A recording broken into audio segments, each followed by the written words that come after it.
All right, we're in that 10-minute.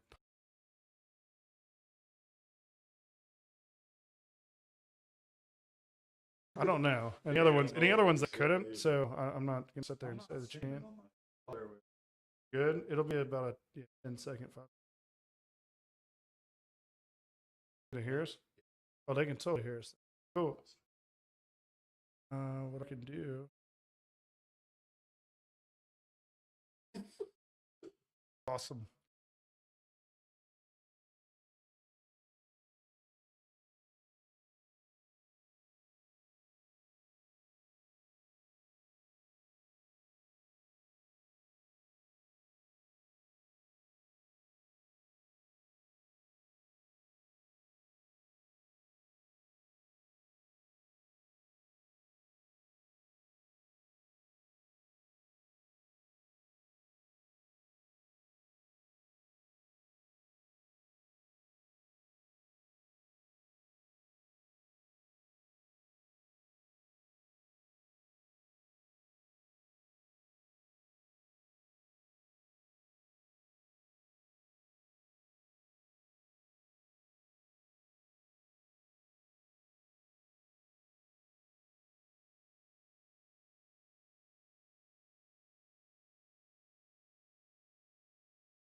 Hey y'all. Hopefully you guys can hear us, and hopefully we've got the audio figured out. I got the guys from the Ultimate Whitetail Bowhunter Podcast. That's such a lot. That's a lot to say for me anyway. To remember. It's really not a big one. It's a lot for me because we're used to it by now. But these guys have been putting out like really solid content, y'all. Check them out. They're going to be going over kind of some of the stuff they're going to be doing this year. We're going to be going over some of our ups and downs as podcast guys. Obviously, you guys have heard the problems I've had with audio issues and OBS and some of those.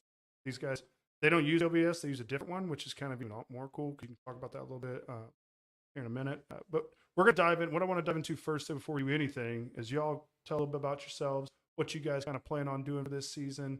We'll kind of dive into awesome Buck over here. So I really want to hear the story. You've been talking it up all week, man. All week. Now it's time. I'll turn it over to you guys. These guys are hosts too, so they know what they're doing. Dylan, go ahead. Always go first. Oh, throw it on me like that. No, I'm Dylan Braun. I got started hunting fairly early and kind of got out of the game for a while and picked up a bow that got passed down from an uncle and hunted it a few times, not real serious. And then I got hooked up with Andy here and changed everything. Dude, it's free therapy. Like seriously, like there's nothing better. There really is nothing better than the woods, dude. No. Like it's such a space that like you can get like lost. You know what I mean? In a good way. I mean, you get all these avenues. You got time to think. You got time to think clearly too, because you have a lot of commotion. It's my favorite. And especially like some of the spots I hunt, there's no cell service or anything. So that's even better. You're out there. Yeah, it's even better. Elements. The elements. Yeah, like we said that our very first podcast. No, we did podcasting out of his garage. That's our studio for now, and it was like dead winter, and it was like 30 degrees out there. Oh yeah, you could see your breath. Like we're in the elements. We're in the elements. Yeah, my name's Andy Hicks. Like I kind of tell everybody, I don't really remember a time not hunting. Right. Hunting with the family. Once November rolled around, it was time to go hunting with Dad, and didn't really start bow hunting until I was 12 years old. Got a high country for my first ever bow. Oh, well, I got a bear for my first ever bow. High country came next, but the bear, I shot it as much as I could and rolled around. And the very first opportunity I had, 120-inch 8. Nice. And 20 yards broadside. No muscle memory. Couldn't get my bow back. So, but, I beat myself up over that. And I'm like, why? Right. I beat that buck at his game. And I'd be mad. So I just built from that. There is no reason, man. I mean, hunting is, I don't care if you're shooting 60 inches or 300. Like, to me, any doe, I don't even care. Yeah. Like, some of my best moments bow hunting, doe. Like, I could tell you guys story after story after story about getting those shakes and those jiggles. It don't matter, man, what size you're shooting, what buck you're shooting, what doe you're shooting. As long as you're just out there, whatever makes you happy makes you. That's what we say all the time. Like, if it excites you, kill it. Yeah, exactly. Exactly. Really no buck shimmin' here. We may no. Yeah, we may give you a little shit, but we ain't gonna hurt you none. Yeah. But I guess I kind of talk about how we became a podcast. Yeah, I'd love to hear it. I started working at Champion Brands, and it's not Champion Brands anymore, really. Yeah. Whatever. But I started working at Champion Brands last year. That's when I kind of started listening to podcasts. Of course, I listen to hunting podcasts and taking stuff from that content, and obviously looking forward to the 2021 season. Started working with him, and we just kind of started talking hunting here and there. And like I said, I was kind of out of the game, but I was like, he knows a little bit of his stuff. He's one that I need to look to get back into, started again. And I think that's good though. Like, it's just, I mean, a lot of hunting. Not that I'm saying that it gets boring by yourself, but having a good buddy or somebody to talk to, like, even if it's just swapping pictures, you know what I'm saying? That's what we always say. We're like, when we're at work and it's deer season, I could be over here doing something, and he comes over behind me. And he's like, "Hey, you think this buck's going to be? I think he's going to move in this wind tomorrow, whatever it may be." It's the camaraderie. Yeah. Yeah. That point. The whole community, in my opinion, that's why I started this podcast. I wanted to reach out to everybody, man. I want to know everybody's story. I don't think obviously there's wrong ways to hunt the wind, screw it up. But I think everybody's stories has an element, you know what I mean, of something to offer. Yeah. He's laughing and don't have the right wind. We had good buddy and partnership Dalton Wood with Rag Daddy Minerals on the podcast. And Yep. Got this guy. He's like, I don't know why y'all hunt that wind. I that long. Okay. How do you hunt? It's just scent lock. I can't. Exactly. I don't her think point. I don't think it works to the extent. Okay, here's my spiel, and I'm gonna say it fast because I say it a lot. But I'll say scent. It helps. Okay. Yeah. So a deer can smell up to a quarter mile away a human, and they can smell it pretty pungent, pretty hard. Yeah. Now, if you're out there and you're sweating and you're dripping and everything else like that, yeah, he's gonna smell you. Now, if you're in something that conceals that scent just enough, you know, if you're hunting an area, and that's something that I dive into all the time. I talk about, you know, hunting areas that, you know, it's why this whole movement for urban zone hunting. That's how that whole movement has kind of started. Is those deer are used to human scent. It's around them. Yeah. Oh, yeah. Now, here's the thing that differentiates that. I don't think buck out and does too out in the wild are too different from that. I think, you know, a lot of bucks that I've killed that are big have been in areas that are kind of crowded and in more noise and quite a bit of human activity. What that scent control helps with is it's not as pungent. Okay. So if he smells you and you're 15 foot away and he gets a whiff of you, he's smelling you. He knows you're there. You know what I'm saying? Now, if you get that scent control on and hits it, he might sit there and go, oh, that's not right next to me, but it, you know, I can walk through here. That's what the scent control does for you, in my opinion. Well, I mean, I'm not saying I'm not no scientist, but I'm saying that from personal experience, that's what I think happens. I've had bucks where I haven't worn, you know, any scent control. They pick me off fast, and you're hurt. You're like, oh, that would hurt. Yeah. And I mean, you got to think about it too. It's not like you're wearing a full body suit, so you're still gonna have something. Yes, it's seeping out. Yes, and I do think that it helps. I do. I think that scent control helps, but it's not a bulletproof system. If you're not hunting the wind, you're screwing up. Yeah, like point 100%. blank. And I'll argue that till the day I die. Like that's just it's so essential. Like it's probably the most essential thing in your tool bag when it comes to hunting. Is make sure you're going in the right wind and access. And point blank. I mean, just like an old mature buck, you know, how do you think they live so long? Yeah. You know, they know.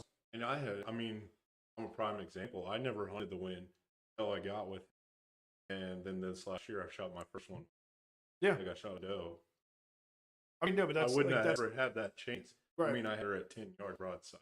And didn't have an idea you were there. Not one iota you were there. It's a whole new level whenever it boils down to that point. I think it's me personally. I think it's the most important thing. Like, I mean, you can have the nicest guns, you can have the nicest bows, you can have the best equipment, you can do all that, and it does not matter. That nose is what matters.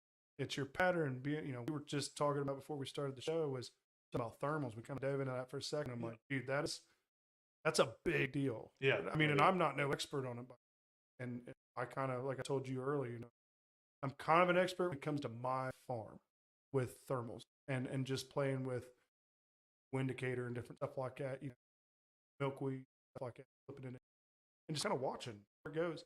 And I learned a lot about that with my creek beds. I was hunting creek beds wrong on that farm for a good 2 years. Yeah, you know, exactly. Because I thought I was hunting it right because I had the right winds to go in and all those things. But that being the daylight pull, that is a completely different ordeal.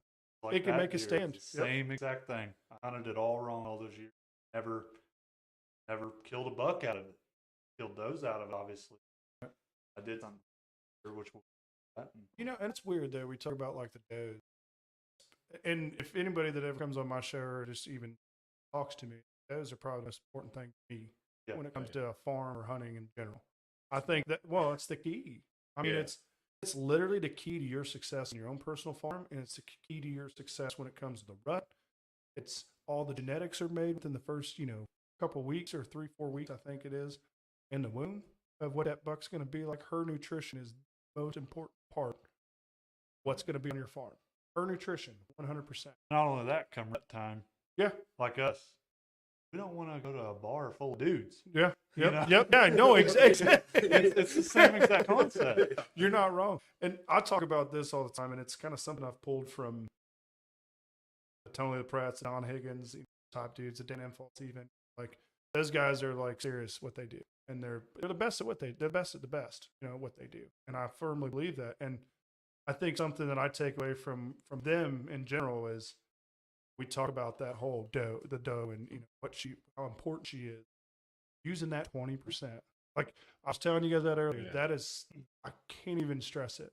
That 20% where you put 20% in an area for does on your farm, 80% left for your bucks, you need to pay attention to making sure that doe habitat is perfect because they'll stay there. They won't move if they don't have they don't have reason to. That's bucks move.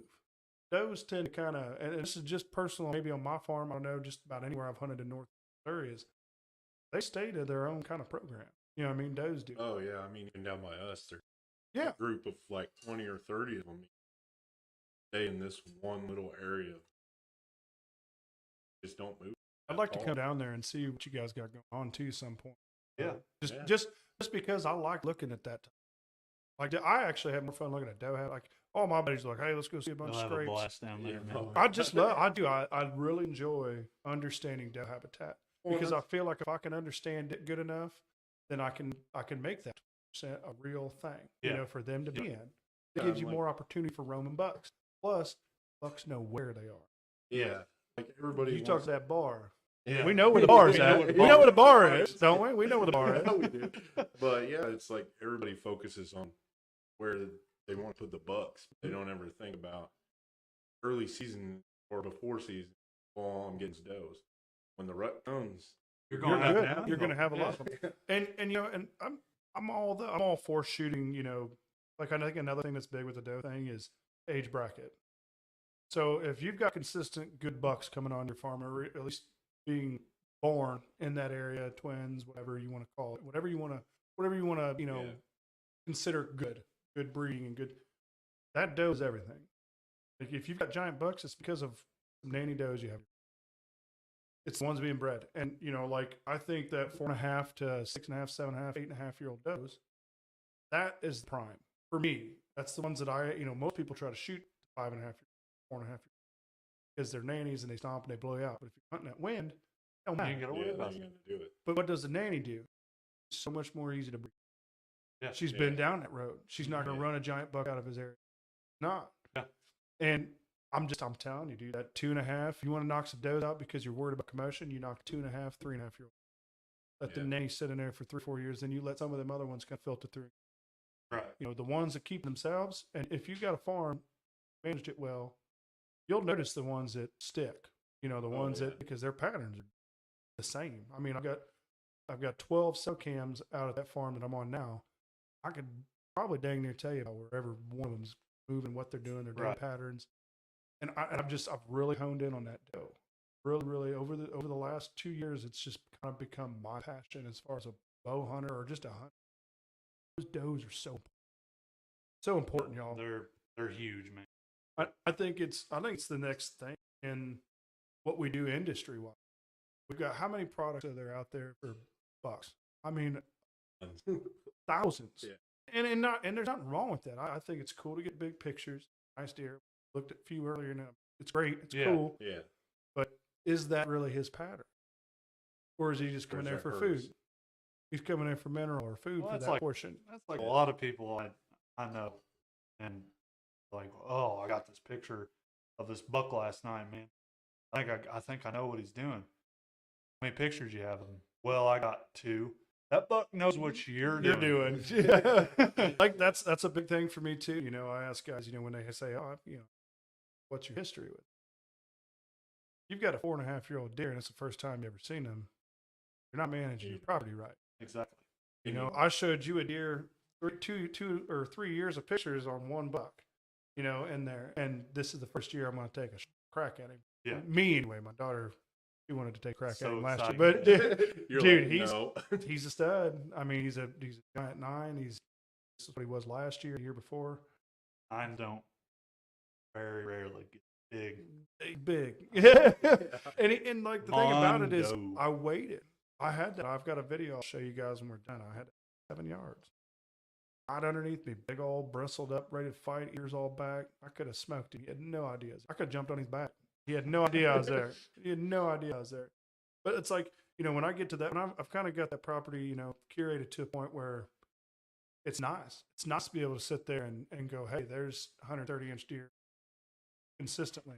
I think that farm, just in the last 2 years has produced 150 inches consistently.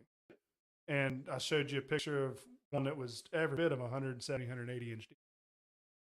I've had several people look at it. Everybody pretty well said the same. The fact that he's still around, it's kind of dense. It's one of those things for me that it makes you feel that much better. Right. You know you're doing. I'm managing it some way, in some manner, right. And I can sit there and tell you it's because of what I've done doe-wise. I have nothing. This is the first year that I decided to put in mock scrapes. Really? Yep. The bucks do it. The bucks do them, so I don't really necessarily have to. Sure.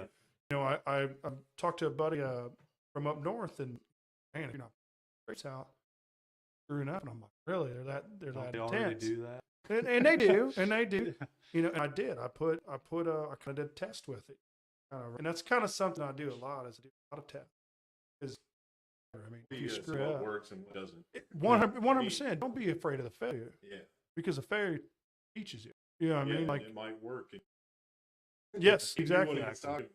And that buck that I showed you a picture of, I made a mock scrape line from where I thought he was bedding, just because I knew he was going to be there at some point. Always shows up right around August time. So I thought, man, he's going to be there. So I put this mock scrape line in, and to a T, he hit all 4 cameras on the way. Hit all 4 mock scrapes on the way over. And there's a guy that I'm talking to. He's got a group called Pops. Might be butchering this, so I'm sorry. But Pops New Moose. I think that's what it's called. Or Pops Loose Moose. No, Pops Loose Moose. I think that's what it is. But this guy has made these sticks and, plug and play. You don't have to have that perfect. You don't have to have it. Then they UV highlight them so that deer can see that UV. Yes, on your clothing and stuff.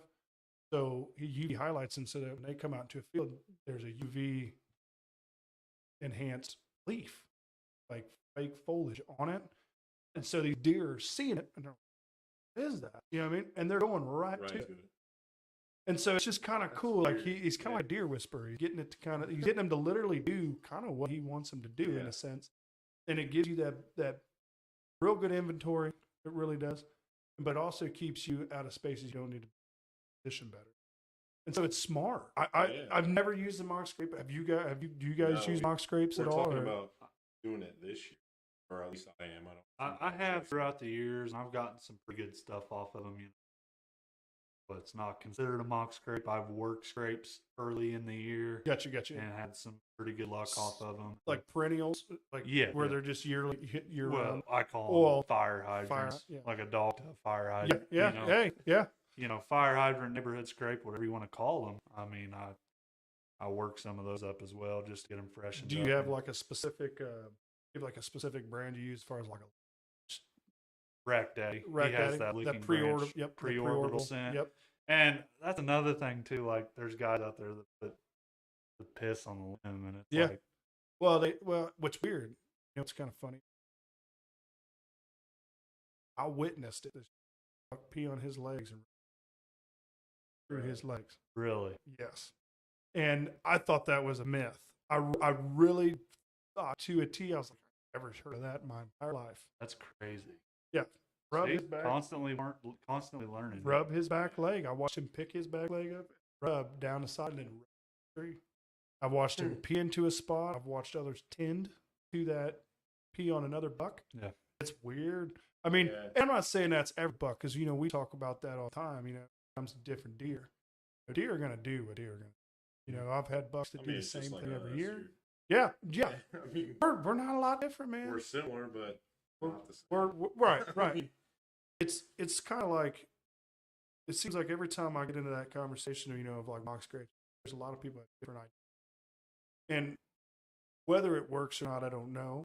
But just from what I've done this year and kind of a little bit that I dabbled in last year, when I say this the first year that I've really tried into it, it's because I really dove. I put cell cams specifically over these spots, and I kind of got a chance to dive into the research purpose of it, and go, oh, are they really? You know what I mean? Are they? And to my surprise, they were. They were smacking the hell out of them. Yeah. Smacking the hell out of them. If you ain't doing it, get on it. I'm not kidding. It doesn't hurt to try. Well, exactly. And that's what this whole way we was talking about the podcast earlier. What this is built on, man. Oh, Try it. Try it. What worst thing is going to happen is going to screw up your hunt for a couple of days. Yeah. You're going to have another opportunity. If you're hunting right, you're going to have opportunity. It's about what you do to make that opportunity happen. And with you guys, and I get everybody with this. Everybody gets like stuck on this question. Stuck because you guys are the pros here. Okay. I don't know. All right. Listen. So when you get what is your most important tactic going to the field? What is your most important one? Like if you had to use one tactic, what would it be?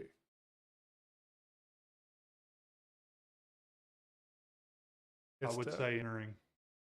Entering exit. Yes. Yeah. Okay. I mean, you guys, a lot of people. I've heard deals where guys they'll go in like when they're checking their cameras and touch a certain spot every spot. I'm like, you've just been more like stay on your path and go right back and forth. I've even my oldest boy, he's been going in and stay right behind me. Yeah. Like, yeah. You got to stay on the same path, or else they're not going to want. Yeah, no, I agree. I agree 100%.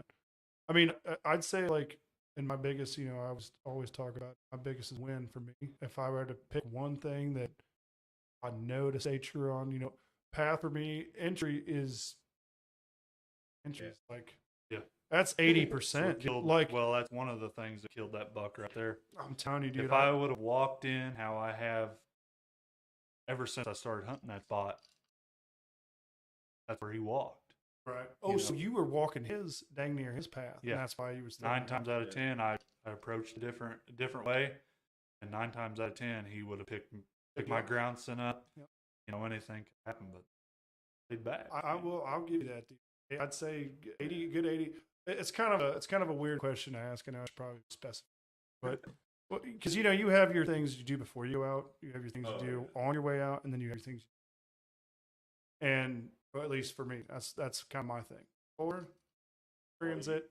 Figure out the you know what I mean? Like works. Yes. I mean, what's best for you. Yes. Yeah. And every spot is different, and that's like a thing that kind of bothers me in the sense of people they don't get out of stands. That's staying committed to me is just if you want my honesty, dude, I think it is. I think it's so freaking stupid. Like I got guys that are like, I get in a stand at 5 in the morning and I'll sit there till 10 o'clock, or whatever. However late they stay there, I'm being exaggerated by saying 10 o'clock, but I'm just sitting there like, I'll stay all day. And I'm like, in that one stand, and they're like, yeah. And I'm like, how? I've done it, but it's not for me, man. It's, and I'm not even saying that it's not enjoyable. You know what I mean? Because I have sat stand. If you're in a box line, I feel like it's a completely different deal. Oh, yeah. You can throw on ozonics or whatever you want to do. You're not worried about the wind, I guess, per se, in a box as much as you are regular stand. But like, how many times have you guys sat there and been sitting a good set that you think is like where they're going to move through? You think you're going to be in the right spot, and they're 40 yards away. You've watched one cross. You watch another one cross. You get that, man. You're like, do I want to get down and move? You know what I mean? I do it. I didn't do that for years. I wouldn't. I'd be like, oh man, you're way over. The dumbest logic.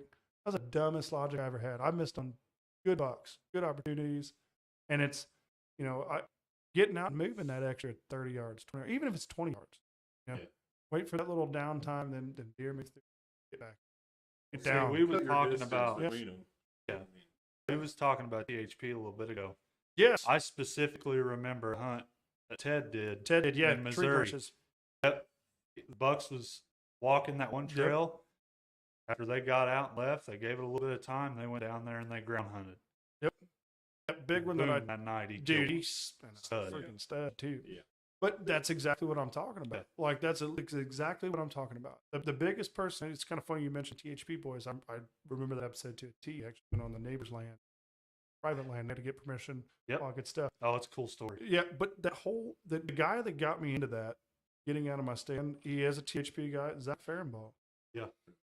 That dude, I'm gonna say it right now. That's the best hunter in America. period. I can't think of anybody beating. They've done public land challenge. That dude's the best. He's the best hunter I've ever seen in my life, and he does things that people don't even think about doing. And he's shoots the biggest ones. Yeah, he's successful at it. It's trial and error. He has a very, very specific, keen idea and thought process on why failure is great. And I think that's another one of those tools I always talk about. Failure, man. Like failure to me, like you can look at it however you want. Failure to me is progress. Like I think it's just a bad way of saying failure is failure, because like how did you really? You can choose to let be failure, or you can learn from type of deal. But I've gotten to a point where failure is a learning. That's kind of like where I was with that my first buck I ever had a chance at. You know, couldn't get pulled back on and beat myself up for a week, and I'm like, why? Why? You know, get out there, take the good from it. I beat that buck at his game. Did something right. Yep. Keep going and capitalize off it. Yep. You know, and that's the thing though. I think you can. I think the most important part about that failure is it literally just sheds a light on what you need to do. And if you can think it that way, have that thought process of going, that's instead of going, man, I'm bummed that didn't work. You know, that mentality is hard. What can I do different next time? Yeah. Learning that learning experience. You know, that's something as you're a hunter. You know, I've got guys that are been in business a long time, and I've talked to quite a few guys that have been. Uncle being one of them. You ever want to see some deer? I'll take you up to see him sometime, and you'd be like, oh my goodness, like just looking around, you know. But he taught me all the smarts about it. Hey, dude, like, if you do that, figure out why it didn't. It didn't work. Figure out why it didn't. Yep. You know, don't beat yourself up and waste the energy on why it didn't. You know what I'm saying? Why you weren't successful. That's the worst way to think about it. Is why I wasn't successful. No, you can't think about it like that. You got to think about it like, how can I turn that bad experience or that doe that blew at me or that area? Think about that. Why did you get blown up? Why did she come out and stomp her feet? You know, like we were talking about thermals. All those little things that set you apart from where you're at. You know, and like ground hunting is another big thing that I think gets overlooked. How many people sit there and go, man, you're 25 foot up? I don't know. I could tell you a ton. I can tell you a ton that won't even sit on the ground. I'm like, why? Why wouldn't you want to sit on the ground? How many good deer I've killed on the ground? I watched the guys from Midwest Whitetail kill a 180-inch 10-point brush pile. That was He was a big, and I can't think of his name. It was Big 10. Was it Marino? Wasn't Marino. Marino was a heck of a story, man. They had a hell of a story on that deer. I can't think of what. Like every Midwest Whitetail video. Marino. Marino, Todd Gurley. Yeah, look, I can't remember what deer that was. It was the one that he was after a even bigger deer and they had this weird farm. It was a hard hunt, and he tried about every single way in a tree you can hunt. Literally got on the ground. After he shot it, he was like, I can't believe that worked. And I'm sitting there in my mind going, why? Like Wouldn't work into the tree, obviously. He had no idea. That deer was at 15 yards, if that, on the ground. Last year, I shot a deer with a buddy of mine who'd never hunted before. And we were less than 10. I don't know the exact, less than 10 yards. And I'm telling you, that was the most intense. Like, he looked like a kid on Christmas. Like, he probably hasn't had eyes that big since Christmas at like 10 years old. You know what I mean? Like, his eyes were so big, and mine were too. I was like, oh man, did you see that? We watched the hot air come out of that deer's nose. I mean, like all of it. He was beautiful. Oh, dude, it was insane. And then, you know, like he hit it, and he hit the ground. Like he hit the ground. As soon as he shot it, he hit the ground. And I was like, oh. And then he ran with no front legs. And my buddy was like, kill him. I'm like, oh no, he's toast, dude. Like, no question it. No, he's screwed. Like he's not even going 20, 30 yards. And he didn't. But like that whole ground hunting, there's so many tactics that people don't try. Failure, man. It's good. It's okay. Like we're big on saying, if you're not learning, you're not hunting. No, 100%. That's good. And if you're hunting right, you'll learn. Yep. You never will. You'll never The day stop. you die, you'll never stop learning. Nope. I've talked to guys that are, like I said, some of the biggest in the game, and there's a lot of stuff that I listen. There's a lot of stuff that I would do that they would never try. Yeah, and then I got nothing against it. I mean, other than like, why not? But you know what I mean? Like, why not give it a go? You know what I mean? It can't hurt nothing. You know what I'm saying? So it's like, it is personal preference. It is all those things, but carry your tool. A carpenter ain't going to come to a job with one tool.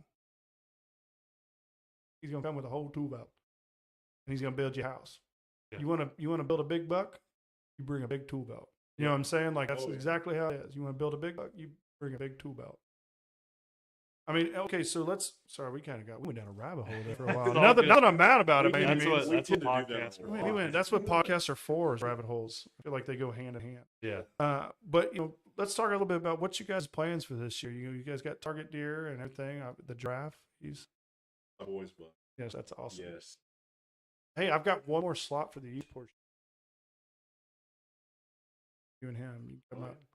Got one slot left. He hasn't shot a buck, or he hasn't shot a deer yet. Gotcha. He won last year, and then we had a little buck that we were sitting in a ground blind. This year he was kind of on edge. If he on a lot of times he wanted to keep in, yeah, and got him in the ground blind one day, and the little deer came out at 10, and now he's ready to go. He's ready to go. So he's been helping me with mineral sites, checking camera. Pulled the card, and one day, little buck showed up, and Dude, you showed a picture, and I just immediately was like, "What is going on?" I was like, and he's like, "Dad, it's a giraffe." So we named him Melman. Every day that he's close, or he knows I'll check camera. So he's all excited on that. That's what you're supposed to do. Oh yeah, I think the kid's already building a relationship here. Yeah, no, it's totally different. It's so cool. It's great for me. Like, I want to get that one more than I target Yep. stuff. Yep. Like, I've got one that got on last year. Pretty decent 8 then. He kind of evaded us. Now, I have seen. Hopefully, I can get him. That would be sweet. That'll be my first. Really? Okay, Yeah. okay. I haven't killed. I got fortunate enough to kill a few guys. Killed your doe last year. I got my first doe kill out of the way last year. Talking about it. Get you excited. We'll get you excited. Another thing that's going to kind of be big, going up to, you guys haven't heard about it. Still booth space and stuff. Illinois Deer and Beer Show. Okay. It's a cool one. Go check it out. I'll send you a link. Really good things about it. So we got a corn booth this year, which is kind of but we're going to be up there. We're going to be doing a lot of giveaways. Got 3 raffles. One's 5, one's the $20 one. We're going to have TV, full outfit of camp page.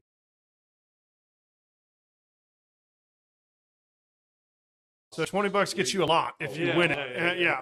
And then the other one is a Vortex package that we're putting together. That's binoculars, rangefinder one that's 1,000,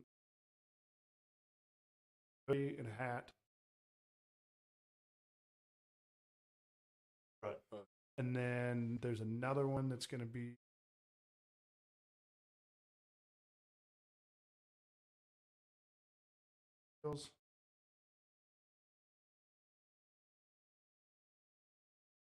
I think some of our merch, but they're all going to be awesome. A lot of goodies. Yes, lots of goodies. It's worth getting in, and it's kind of a cool way to kind of build yourself a way to be able to do more for your community. That's kind of why we do it and what we do, and it kind of helps us pay for a little bit of the little things,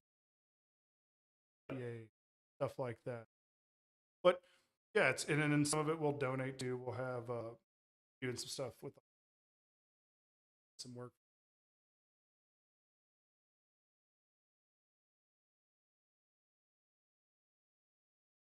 But yeah, no, if you guys haven't heard about the Illinois Deer and Beer Show, you should. Overly expensive. It's just a fun time right here. This is our first year at it, but I went to it last year. We were even on the way up here, we were kind of talking about potentially this year. I mean, even our local south, just to get started in those and get word out. 100%. Merch lines are a big deal. As far as we're talking about on the podcast side of it now, what this is. Merch is a big deal when it comes to that stuff. It does. Yeah. Get drones and cameras, stuff like that. It took me years to get a camera like that. But there's so many little things you guys can do, and vice versa. If there's knowledge that we share between this podcast group, because it is a big group. Like, it's not a small community by any means. It's a big group. But just finding little niches and doing those things. Just not worrying about what others think, I think, is probably the biggest thing that I can say about They're either going to like it. Who cares? Yeah. Like, it's not why we started it. We started it to have fun. Yep. So. I love fans. I love y'all. I love the people that do watch the show, and I love you guys support us. But at the same time, you're not my priority. And that is the most backwards thing probably for you to hear out of somebody's mouth who's an entertainer. Think about it. That's not what they. But like, I mean that in the most nice and sincere way. You know what I mean? Like, I don't want to sit there and say like I don't care about it. You know what I mean? Because I do, but I care about your knowledge. I care about what I bring to the table versus what has to be said. Not every type of hunting isn't for everybody. It's not, and that's the beautiful thing about hunting. There's more than one way to crack a nut, man. Let me tell you. And this is the only way to get a majority to understand what we do. Yeah. As hunters.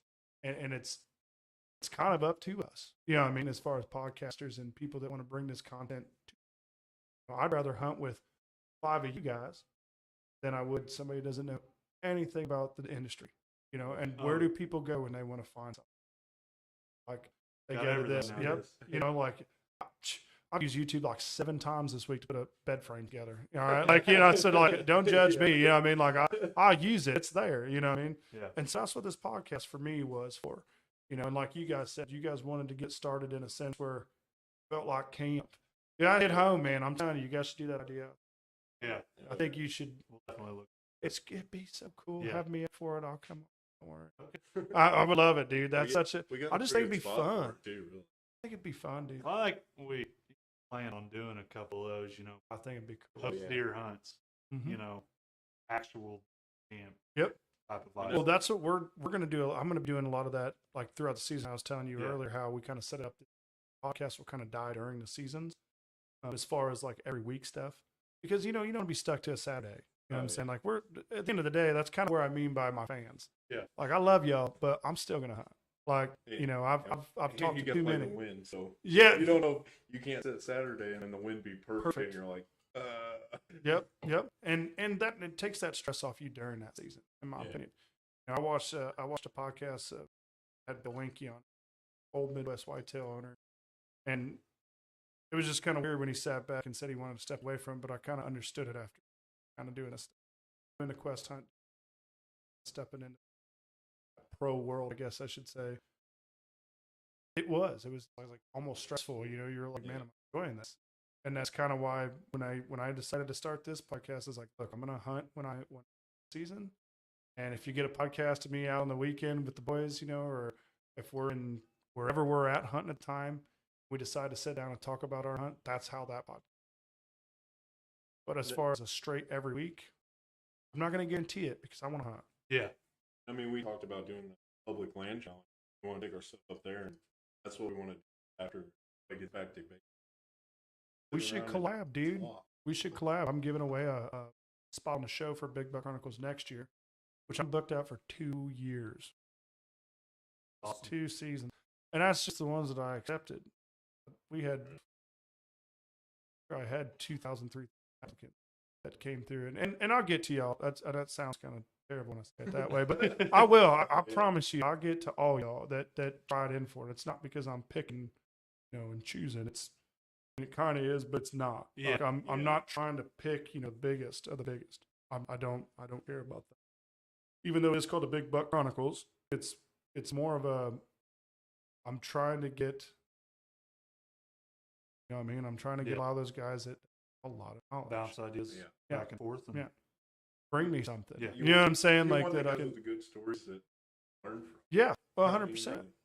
Well, and I want the guys that failed too. Oh, yeah, I want that knowledge. Yeah. I did a show with Dakota Dameron a few weeks ago, and we talked a lot about our failures, man, and things that didn't work for us, and the THP boys really did set the level on how to do things, and what I mean by that is you watch their seasons. Not everyone's killing a deer, man. It's just them out there showing you what they're doing, prepping that 3 days. It might take 3, 4, 5 days, 6 days to get on a good. If you're going to a public land area, how many times you got on YouTube and seen a guy? It's cool to watch a 180-inch deer get shot. Like I'm not even going to sit there and say, "Hey, it's awesome." You know what I mean? Like it's awesome. But I have more fun watching somebody kill 120-inch deer and watching how they did it for 3 or 4 days than I do the other stuff. And I know it's kind of weird that I'm saying that now because this year I'm doing like our whole series is going to be, hopefully good deer and whatnot And going in. Not to knock people that shoots big deer like that, but I see way more enjoyment out of what you just said. Going out public land, DIY, getting after it that way. I've seen much more enjoyment out of that. And I think a lot of the public land DIY watch it. Exactly. You don't know what's working. It's literally like Christmas. Yeah. You know what I mean? Like when you're so amped up and did your deer camp, like when you guys said you wanted to pull that vibe and that's what you guys want to bring to this community, y'all better get after it. Because that is a very cool idea. That is a very, very cool idea. That camp style type, just deer camp style podcast is cool. I can't even say it will be because it is cool what you guys do. And I think just, run with that, man. Take that knowledge and all the people that come in, don't turn. And I know I just said that I had all these applicants, but don't turn them down. You know what I'm saying? Like I can only do so many a year. At a later date. And it's nothing against people that have come up and said, "Hey, I'd love to have you on the show." Whatever your story is, I don't care. Like I said, it don't have to be 200 inches. You know what I'm saying? It don't. It's not what I'm about. I'm simply saying, I'll get to you. It'll happen at some point. And if it's at a 10-person, campfire podcast, it is what it is. Yeah. The story might even be better. It's probably gonna be better. Yeah, probably gonna be better. And I think the whole community in itself, it's like it's our job, man. Like it's literally our job to not just help people understand what it is that we do. There's a lot of people that I can't believe. I'm like, not all. It's not, I mean, like the management purpose of what hunting is for me, and that's kind of where I'm at, Mike. That's what I love. I love being able to look at a property or morning tactic cam reveal go off and doing it right. Yeah. And that's what even if I only see that deer on the hoof at 100 yards and I know he's living on that property. You know what I mean? That I'm managing. Still makes all that hard. Yeah, 100%. And it's always I have all this. You hear all about the good, but you never hardly hear about when it comes to hunting. And bad's more important, man. Yeah. Like it just is. Like I have guys that literally are like, oh well, I mean, being more successful. I'm like, yeah, I mean it is if you have that farm, have that stuff, but you got to get there. Yeah. You got to start somewhere. You got to get to that point. Like it's great. Like you got the boys from US Whitetail, one of my favorite shows to watch. As far as a hunting show, I think the production is top notch. Really not a better production quality out there. Sparks, kind of sad that you went over, calling you out a little bit, but but he moved into his career and things like that too, and doing those things. But content, man, the content is so cool. It is so cool that what they do, and yeah, they're hunting on properties that they curate, but you know how much freaking work them dudes put in? Yeah. They deserve it. That's a show that I'm willing to watch because they deserve that. Happen overnight. No, heck no. Owen Ringler, are you kidding me? If you got a chance to go hunt with Owen Ringler tomorrow, you'd be like, babe, I'm not gonna make it to our baby being born because I gotta go hunt with Owen Ringler. You know what I'm saying? Like it's like those lifetime. Right. You watch those things and those are the people that to me that stand out, that do that type of man. And those farms are awesome. But I get so much, like you talking about that public lands. I get we said it earlier, there's not a better show in the hunt community and There's not. Like No. I argue people. I'll be like, okay, show me something. Because those dudes are the most immersive I've ever been around. Have you seen the new one they just posted the other day with the 360 cam? I have not. Oh, dude, you need to check it out. You can take your remote and watch the whole hunt and zip around everywhere he's looking. Dude, Wow. get out. Get out. Like, it don't get no more serious. Yeah. Like, it doesn't get any more immersive. Like, and just the things that they do are just, I'm a fan, dude. Like, I'm a huge fan. And it's cool. It's cool to watch them not only do that, but then bring it to you.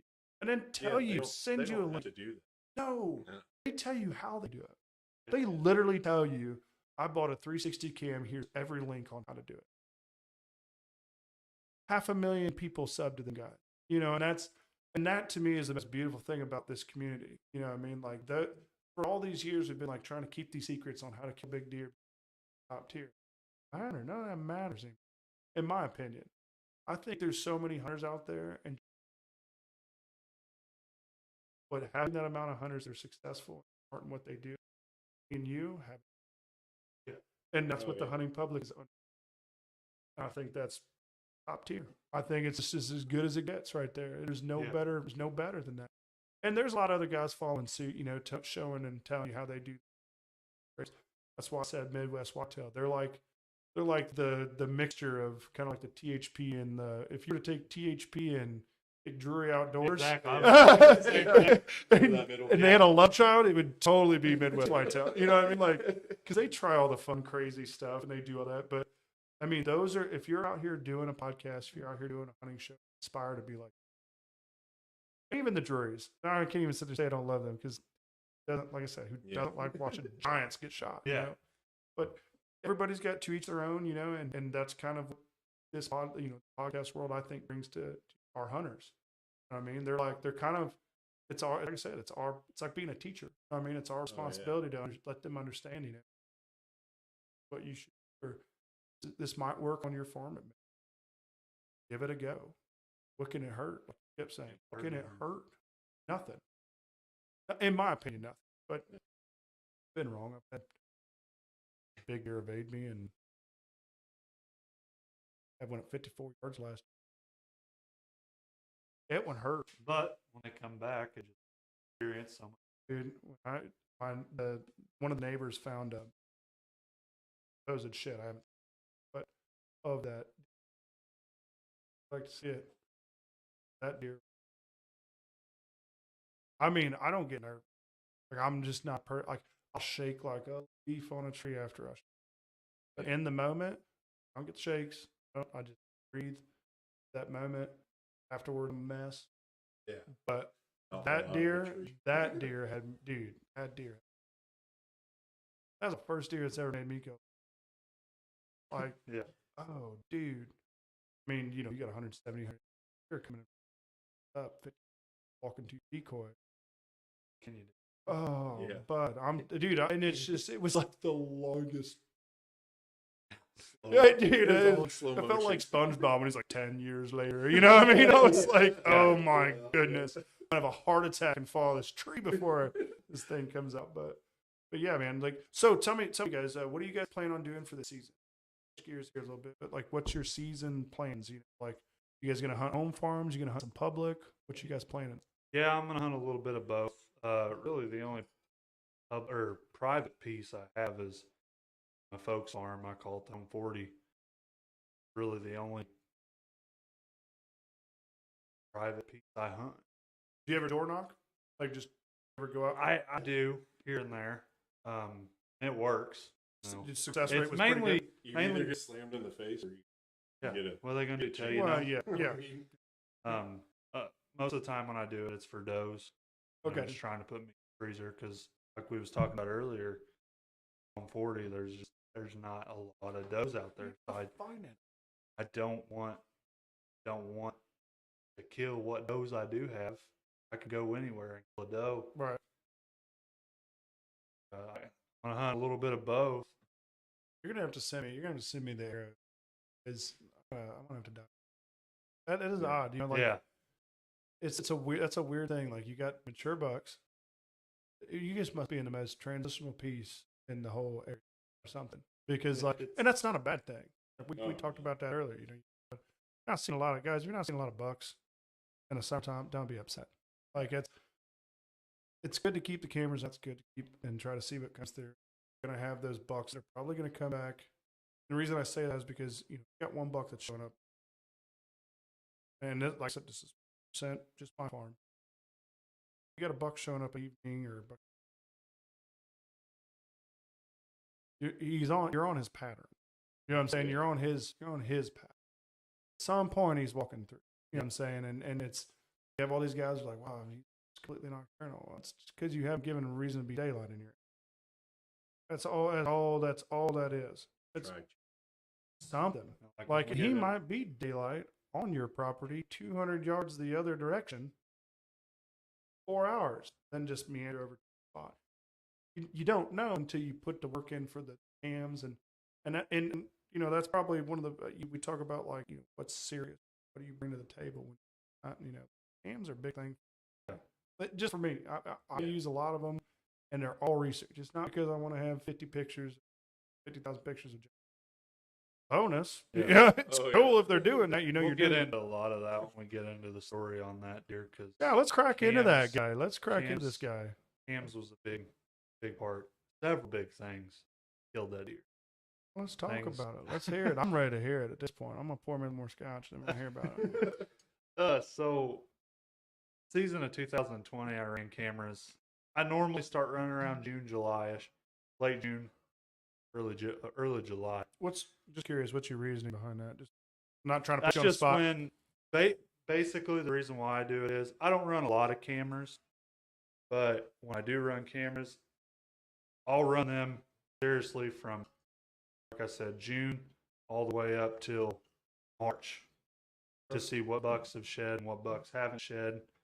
As far as that goes, from June to March, you said. Yeah, okay, roughly. Gotcha. And the reason why that is, whenever I get them out of the woods, I get them back into they're not out in the heat, they're not out in the elements.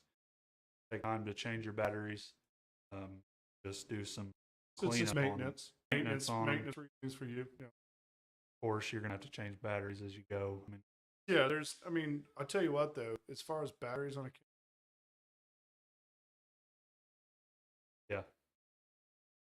work, bro.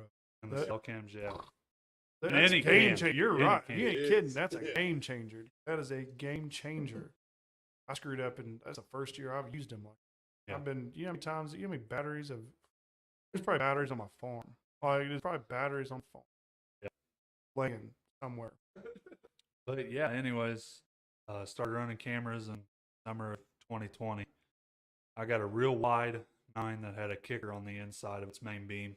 Really cool deer, probably 130s. So he was my target buck. He's potentially 4.5-year-old. Like I said, with that home 40 piece, I got a rolling creek through it. North side, neighbor rifle hunts. Really care what he shoots. Right. On the east side, I have a bunch of public, and on the west side, I have a highway.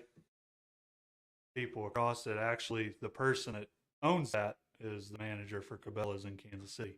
Oh, no joke. So I know he's avid, which is the one. Which is the one that his daughter killed, Mr. Krabs. That was his daughter. And then to the south of me, it's just a field, like a 20-acre field. It's not hunted very much. I'm going to pause you real quick. You were talking about there's a portion that's next to the highway. Big talk from you. And well, this is a good talk because that's where it is. Okay, so it's funny. Okay, so it's a reoccurring thing that keeps coming up in the show. Where are you killing this deer? So many people literally say, "Oh, next to the road." I'm like, "How far?" They're like, "Not far." So it's like, is there some association, in your opinion? Okay, this is me asking you.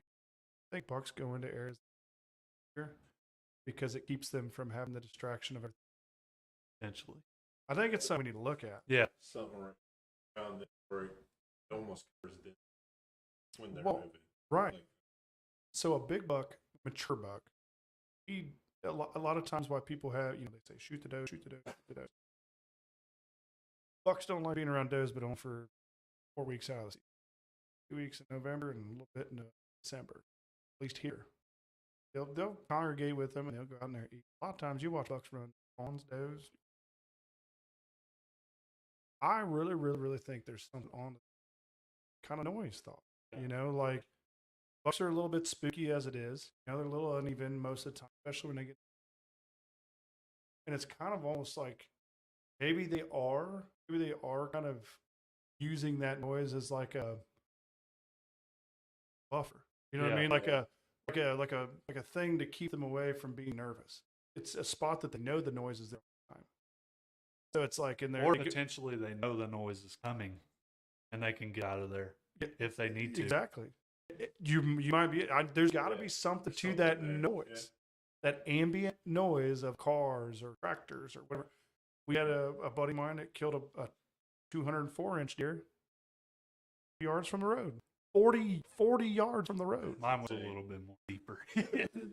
Another buddy of mine killed one 200 yards from road, 186 inch. That's roughly. I mean, but that's not far. No. And the space he was living in between it and the road. I'm literally saying there might be something into this whole, like a buck just getting into an area where, you know, when he's in a really quiet area, anything will set him off. He's like, oh. Yep, I'm out. Yeah. Which But if he's in an area where he's not as, like, his anxiety is what I'm trying to get at. Like, he's used to that kind of that ambient noise. Which my target buck live in maybe 5. Yes. I mean, I'm serious. I'm being dead serious. There's something. I think there's something to that ambient noise. Yeah, he watched him. Over the highway. Yeah. I'm telling you, dude. I feel like a lot of big bucks spend time. And you look at the guys from place go. Seek One.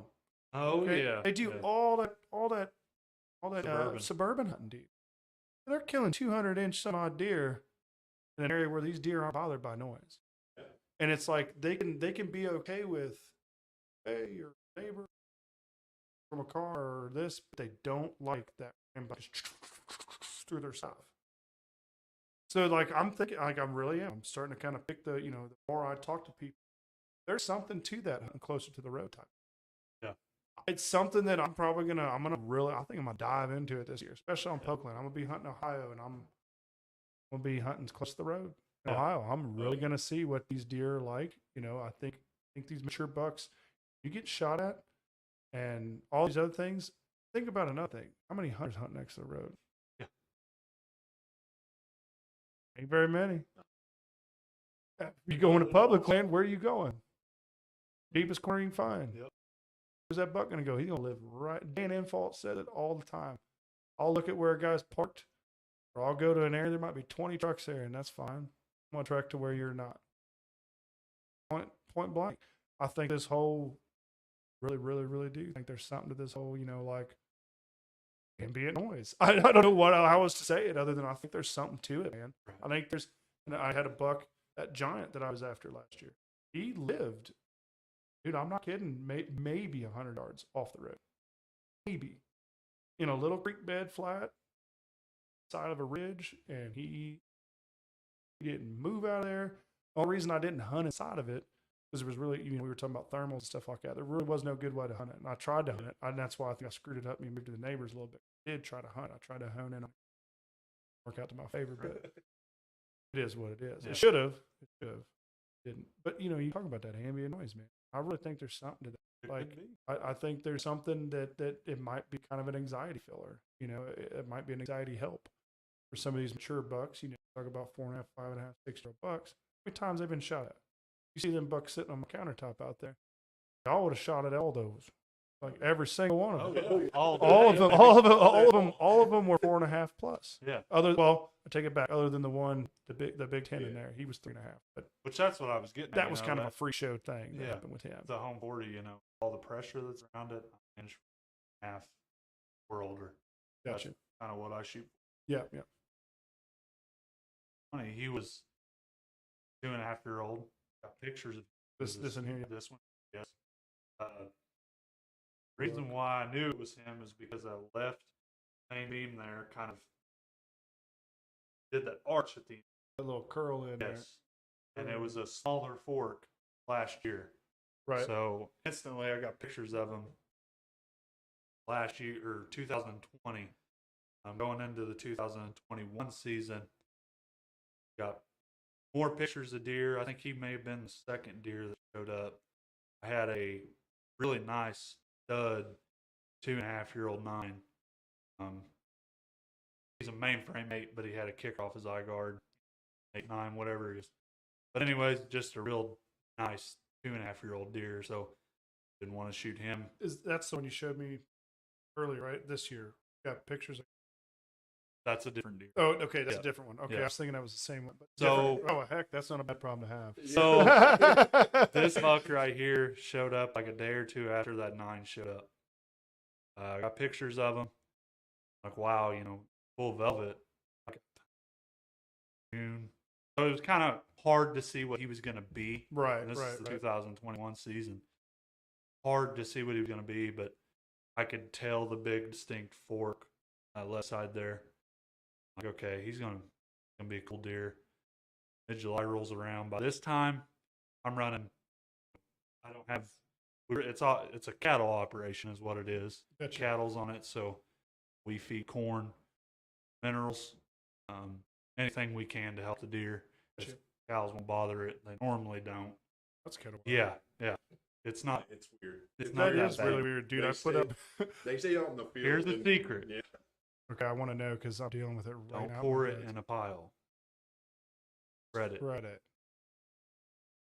Yeah, I've had instances where cows come through and eat it, but it's just like it's scattered everywhere, and I don't know if it have the patience.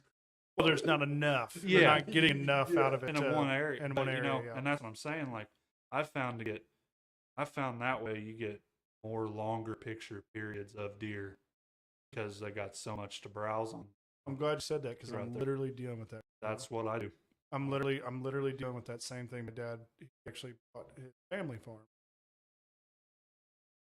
which was so cool because like the first year that he gets to kill a deer, probably for the first time ever, like his own property, and they've got cattle in September. And I poured a big old bag out. I had a food plot put out there, spot for him. I did it up so it'd be like,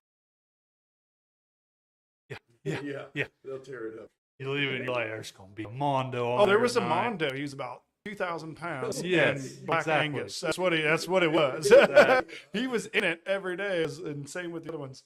Which, whatever. I guess the cattle are gonna be great, but anyways, that's what I do. So spread it. Spread do you rake it or anything, or just throw take it? A 50-pound bag of corn, Folgers coffee can, just spread it everywhere. Throw it, just like seeding a food plot. Gotcha. And it produces pretty good. They come through and they pick it up. Yeah. Like I think I poured 250. Well, I poured 100 pounds in a spot one time. It lasted for like 3 weeks. Really? So it's kind of like that's smart. I never. They came through, picked it like a food plot, and you put it in a big area, like as if it was a picked cornfield. Or do you? Okay. I mean that.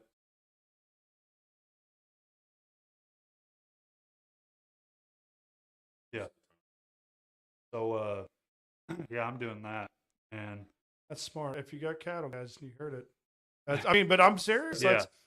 You guys just put another tool in my tool belt, like for real. Like I'm dealing with it now. Yeah. Man, I love this show so much. That's literally why this. I learned so much, man, and I've been hunting a long time. Like this little. Like that right there.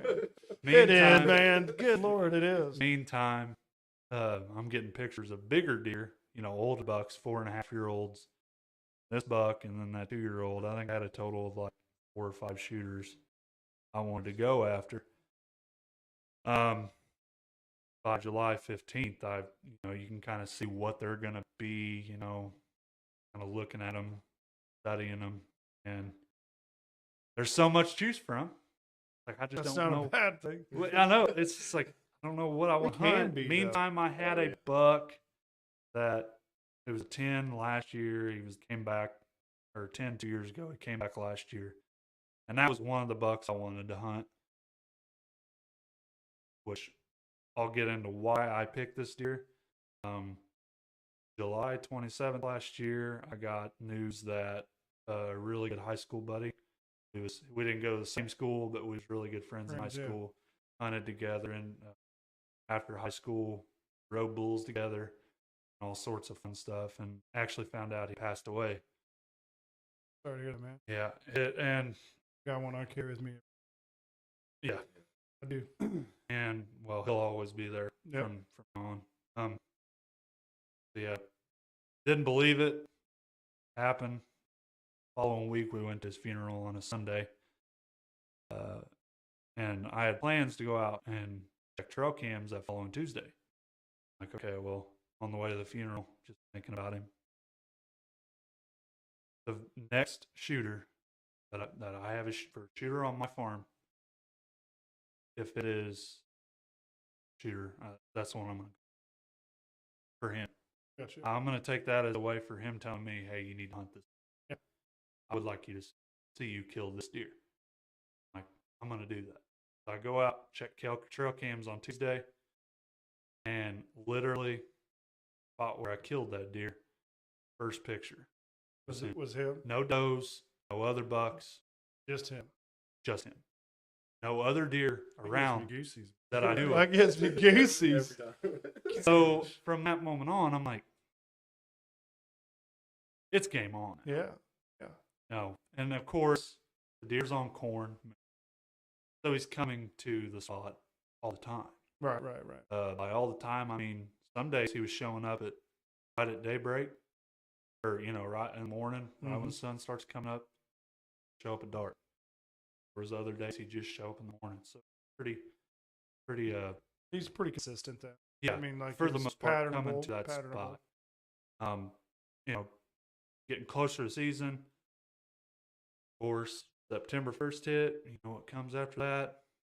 Velvet starts coming off, and you don't know what's switching gonna homes. happen. Switching homes. I think there's a lot to that. I think it's because I really. I don't think that books literally have. Bedroom might be on the neighbor's room. Whatever. Yeah. I mean, I think that is what it's. There's probably some science to it too. Yeah. But last year was a real eye opener. Early season pulled out a crop. I don't know if it happened for you guys, but they pulled out everything. Yeah. And I had a buck that was very, very, very consistent. As soon as he switched, as soon as the beans became unpalatable, he was in there every night, like you're saying, every single night. And see, I guess we can kind of play this in too. Season's coming. You obviously can't bait in Missouri. Yep. The corn. I guess I could go ahead and say September 1st hit. And that was the last picture I got of him for a couple days. So it was no longer every day. Yeah. Well, you had to find an easy out. Yeah. Because he's going to get out competed, by. Yeah. If there's anything big, like you said, there killed was a giant. You don't have first dibs. Yeah. You know what I'm saying? Like he's yeah. So, and at that point, I didn't care. Right. I didn't care about any of the other deer in there. It was one, with what happened. I think that's one of the most amazing things. Yeah. I mean, like seriously, I think it's history. And having that moment, having a reason, having an outlet, man. Like we talk about tree therapy on this. That is what this is, man. It's our own therapy. Yeah. It is. 100%. So when you get a chance to have a shot at buck like, this for a buddy, and it's, dude, that's sweet. Like your heart, that's, like I said, you gave me kisses, man. Like your heart's in the right spot. So, yeah, the last day I saw him was the first on camera. A couple days go by. I get back out to the farm like on the 6th or the 7th, check cameras, get out there, and he didn't show up the 2nd, 3rd, 4th, did show up on the 5th. Velvet, completely gone. Like, okay. The 5th. Oh, yeah. That's. Yep. Like that. Yeah, and I had some that went out. Hopefully they're done by the. Yeah. But at least on. Which I got there. So, I'll never do it again either. I think Dylan knows what I'm talking about. Anyways, yeah, the 5th, and then he showed up again on 9th. So obviously you go from every single day down to every other day or every 2 or 3 days. So instantly it's like pressure. I want to make it happen for him, and I got to do everything I can, and you do. And Well, so instantly before season started, I'm like, okay, that September 1st to 15th mark, what wind was he showing up on? On that. So I go back into the weather tracker, and he's showing up on a southwest wind dominant. Right. Just every single time. Every single time. Every single time he was there, it was a southwest wind. So he was comfortable. So what part of the, just for freaking, let me try to get it going for you with a pen, but like everybody thinks. Find another. I can't write, but I can read words and count. We're gonna give it a go and see how blurry or non-blurry it is. Sometimes it goes like really blurry, and I gotta readjust it. Blurry, right?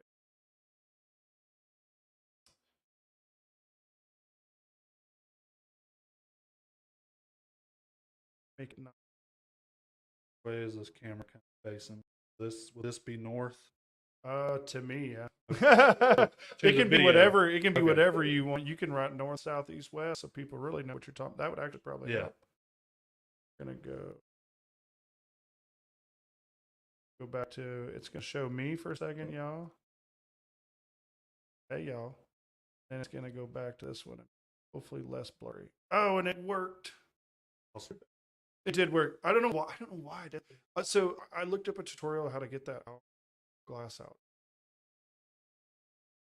It's a stupid. I was so mad I bought this because I was like, oh, it's HD 4K. Dude, Logitech, get yourself together. That's all I gotta say. Like, get your stuff together. All right, you're good to roll, man. So I guess we'll kind of do. This is north. Okay.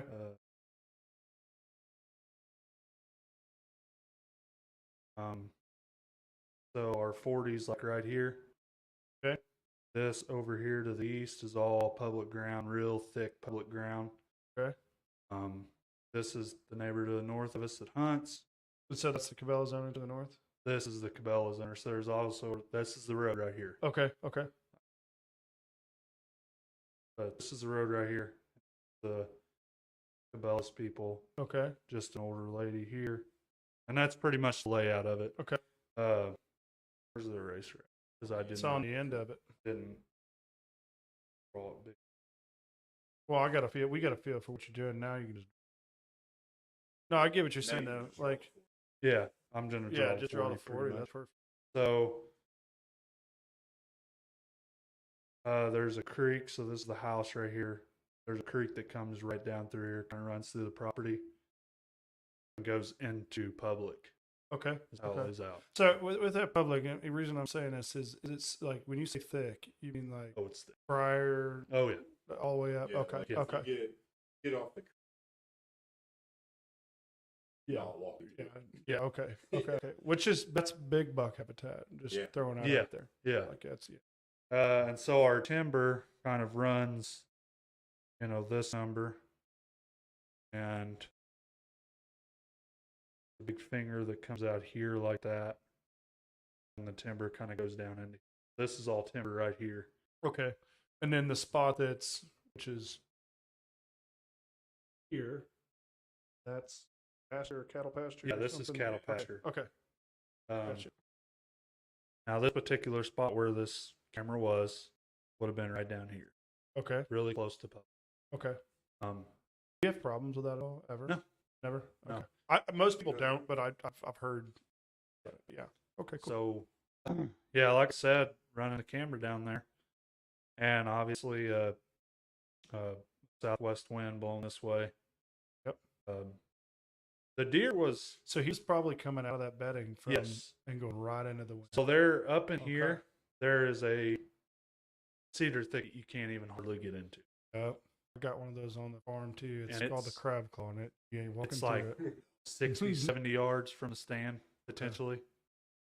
We actually shed hunted that this year, and we found like a buck bed. And the reason why we know why it was a buck bed, there was 7 or 8 different buck droppings right there. So and they're within, a radius.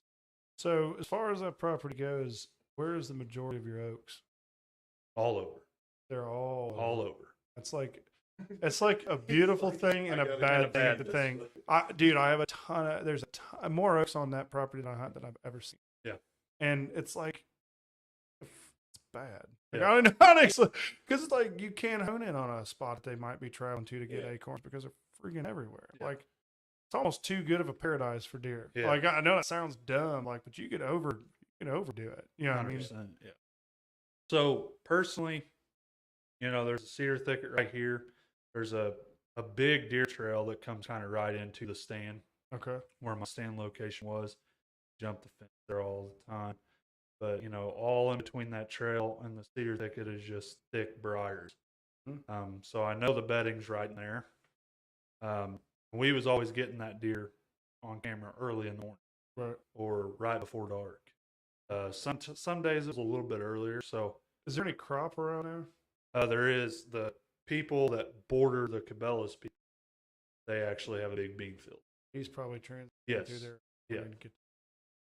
So, getting out of bed, going eating, transition, coming and back. Yeah. Gotcha. So, what time was he hitting that camera? In the morning, probably 20 minutes after daylight. After daylight. After daylight. Coming to or back? Well, waking up. So if he was bedding here, he would have been waking up. Okay, and then hitting 20 minutes after sunrise, he was hitting that and gone. Okay. And then in the evenings, he would normally, there's a little 4-wheeler trail that we use that comes through that creek. Okay. Into where that's a big deal, dude. Creek access is a massive. So if you got a way you can put a stand next to a creek, which I left it out. There is another creek that comes right here, kind of runs down into that creek. Yes. Okay. And those two creeks. So you got nothing coming behind you. Yes. Cool. Smart. So, anyways, it's obviously a buck was showing up on a southwest wind. So I'm like, okay, well, he's there on a southwest wind. But obviously, I can hunt. Right. I can hunt. Right. Anything, but a straight northwest wind, obviously blowing right into the bedding. Right. So is this specifically pretty much an early season deal? Yes. Okay. It's a bigger. The past few years I've killed a buck. We get a lot of north. Yeah. Out of the winter time. Right. I'm just curious. So, yeah. So September. Well, opening day deer season rolled around. We worked the first 2 days. And we had that Friday, Saturday, and Sunday. Saturday I had a wedding to attend. Wasn't mine. Had a wedding to attend, so I was a groomsman, so I couldn't make it to hunt anyway. I thought he was about to say I couldn't make it to the wedding. I was about to die. I was about to be like, oh, that's a true hunter right there. He's like, look, man, I got to hunt tomorrow. I can't make it to the wedding. So I checked the stuff, or I checked the weather Friday morning. I don't really hunt mornings early season. Not a morning. I don't really hunt mornings till late October. I'll get out in the morning. Buck nests during the early morning. Yeah. It's just like, you get into a buck nest where they're feeding off somewhere or in a crop field, kind of at night. And then I'm the same way. I mean, if you're morning hunting, you better be hunting the woods. If you're evening hunting. Yeah. Like period. Yeah, I mean, just like period. Yeah. So, had an east wind that Friday night. I'm like, okay, well, might as well go in and try it. You win for that spot.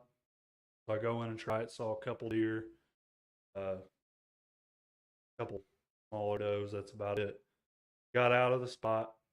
Went to that wedding Saturday, and came back out Sunday night to hunt. And that night I pulled the I wasn't running cell cam at the time. I am now. Game changer. Dude. But that Voldemort book, I literally don't. Yeah. Like literally happened because. Yeah. So I'm running just a regular wild game innovation. Yeah. Good cameras. They're good cameras. Yeah. They're way good cameras. So I pulled a card, I put it in the card reader, get up in the stand, obviously, which I think is a big game changer when hunting early season whitetails. I wear less possible walking because I don't want Go put all my stuff on. I wear True Timber clothing. I wear their breathable tech Gotcha. clothing. Mm-hmm. I'll wear a light t-shirt in, my regular pants, obviously, and stuff. And as soon as I get into the stand, I'll pull that shirt off, put it in my pack, spray it, put it in my pack, and then I'll throw my other shirt on. Gotcha. Good to go. So, that's what I did that night, and got everything set up and ready. And I went through the camera. No 7, but the buck he was running with, 9, Okay. still there, full velvet. Yep, full velvet. Really? Monday. Now that's oof. He must have been a good friend. Like Monday, whoever he yeah. was must have been a good friend. Because to not take a stab at a velvet buck, boy. Yeah. Monday through Thursday, he was there every night. Friday, I was in there. You were in Friday. Saturday. He was not. Saturday, I was there. He was. Obviously, I'm just kind of having a good time hunting. Right, you know what I mean? Right. I didn't really put 2 and 2 together that they was running so close with each other yet. I kind of knew it, but I didn't think much of it. Right.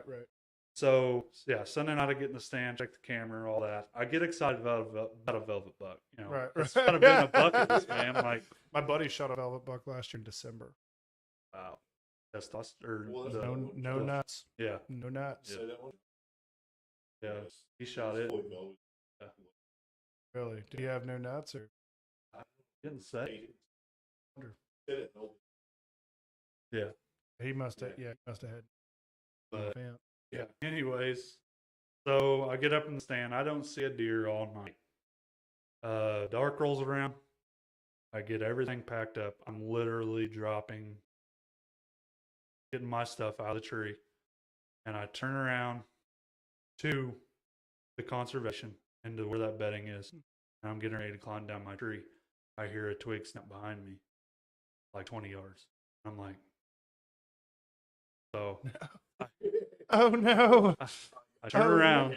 I turn around. All I see is a black blob directly on the other side of conservation, facing south. It'd be south. Okay. And I'm like, spotted deer, Then I kind of turn around again and I see headgear. Okay, so I turn around again.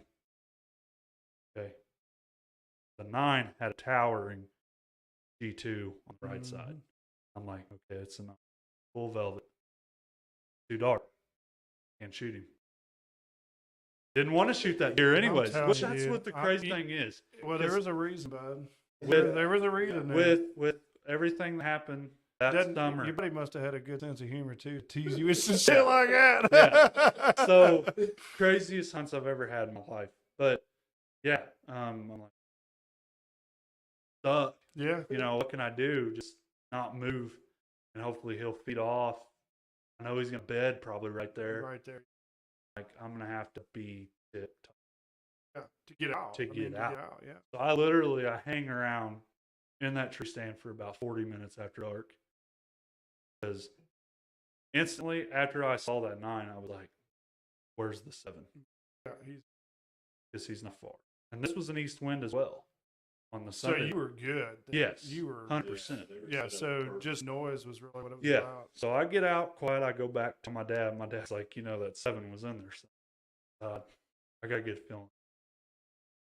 Got to work the next 2 days, Monday and Tuesday. So the next days was Wednesday and Thursday. Wednesday rolled around. It was a it was a west wind, straight west wind. Like, okay, I don't work very good there. Can't do that. But we had another spot on the area, on the farm, and it was a muddy blind, which I personally think helps conceal your scent a little bit. I think blinds to an really extent, do. not really all do. the way, not 100%, but it's another one of those things where like you enough. Yeah, it's not as pungent. So, and I had a spot over there. I was feeding corn all summer long too. I was getting pictures of all the deer I was getting pictures of over there as well. They travel. And I'm like, well, so I kind of looked back at the MRI through that spot for that deer. And I'm like, okay, he's more, every once a week, maybe once a week. tops. So he He's condensed and started hitting one less. Yeah. Like just less and less. So I'm like, okay, well, it's a good win for that spot because it kind of blows up over all this and it kind of stays away from that. So made sure I sent it down good. He sent it good. And I actually passed up a 2.5-year-old 8. Not the same 8, as a different 8. Passed him up. When it was on your farm a lot, or Yeah. Okay. Yeah. Okay. Called him Lopez because he had a giant head. I kept trying to think of a name. Thinking. I got a trophy and pick up. It's like when I tell people Evander and they're like, "Why'd you name him Evander?" I'm like, "Look at his ear, bro." Yeah, we got That's a not picture. right. We got a picture of this 8 in December, and he just had a ginormous head. Oh, I'm like, Lopez, George Lopez. George Let's do Lopez. it. And passed that buck, and that's the only thing I see. I did have some hunting partners with me. I had a big wasp nest right behind me when I got in there. Yeah. My daughter got stuck right before. Oh, we got big and different. Yeah. And she's like, "Why?" And I'm like, You just "Like he ran through the beams, like he was drugged up or something. Like he was a mess just for like 5 minutes." Can't So- sit here and hunt this. I get home Wednesday night. Nothing else happened at hunt. And my fiance was like, "Well, we got stuff going on tomorrow." Okay, didn't really know what time. Whatever, we got stuff. It's all good. So we ended up doing that late morning, and we get back home at about 1 o'clock. And when I woke up that morning, just for giggles, I checked my deer cast, and it said west wind. And I'm like, okay, can't hunt anyways. It's all good. So we ended up getting back at 1 that day. And I get on my deer cast, southwest wind. Yeah. Yeah. That's what you need. I'm like, "You got any plans the rest of the night, do you?" "No." "I got to go." She didn't hear nothing. It was, "I'll see you." Truck starting. Where's he? And looking back, like, obviously when I go out and hunt, I'm jacked up, I'm happy, I'm ready to go. I'm just happy to get out and experience everything. But I didn't really notice this till after the hunt. I was just, I don't know, more calm. You just had just one of those Like, things. I don't know if it was more. I do some of that though. Like there's times where like, I mean, you get those mornings that are like, Yeah. really, like, you know what I mean? Like they're just great mornings to be out, but it's just, I don't know, dude. I have more success I feel in the evening than I do. It's just a personal thing. I don't know. Maybe it's just like the farm that I hunt, and honestly, even in public land. Yeah. I mean, but at the same time, it's like sometimes you need to take that morning where you kind of go. You know what I mean? Like that grind can get tough, dude. Like it can get overbearing and things you yeah. need. Yeah. Yep. So, going out to the stand, I was more comfortable. I had like a 20-minute drive. I didn't even listen to music, dude. I mean, dude, there's times I'll do that. I was in the element, you know what I mean? I'm like, and then of course I get out to the farm and I get, trail cam pictures on my phone up and I'm please. And I descent really good because still a southwest wind in that spot can be tricky. Can be tricky. And so I'm that creek helps you a lot. Yeah. So I'm like, well, just descent the best I can. Like I said, wear less stuff in as I can and then change when I get into the stand. Yeah. It'll be good. So I get to the stand, get everything up and ready. Didn't even pull the SD card because I just didn't. I don't know. I don't know why I didn't. Just ready to get in it. Like, Yeah. There's times you're just like, I'm not going to do that because I don't want to leave sin or I don't want. Not only that, it's just a mental thing for me as well. Like, there's going to be nothing on it, not be discouraged because that's not the end of it. That's true. Yeah. It's true. So, Public land element is prize. Yeah. I mean, you're getting the best of both worlds right there. You're literally getting public and. So, getting my stand, get everything set up. It's like 4 o'clock. And I get on my phone and I start playing on my phone. It's like 5 o'clock by this time, hour passes. Not seeing a deer. Low, hot, mosquitoes, you know how it is. Mm-hmm.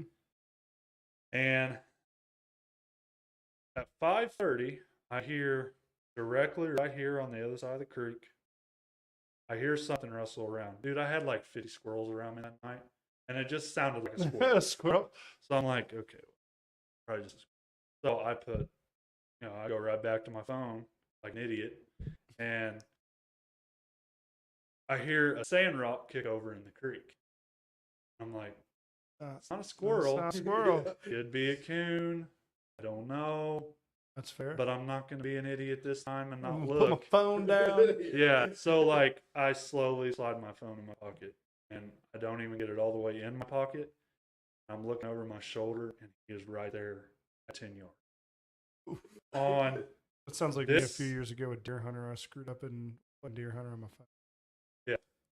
On my side. I killed a big one on my phone. Yeah. But not in front of me. Yeah. The big one blocked right there. Yeah, right. Yeah. So 40 yards. at the time I see him, by the time me put my phone in my pocket, he's already 10 yards on my side of the creek, right down there. Right at you. I got a camera in the stand with me.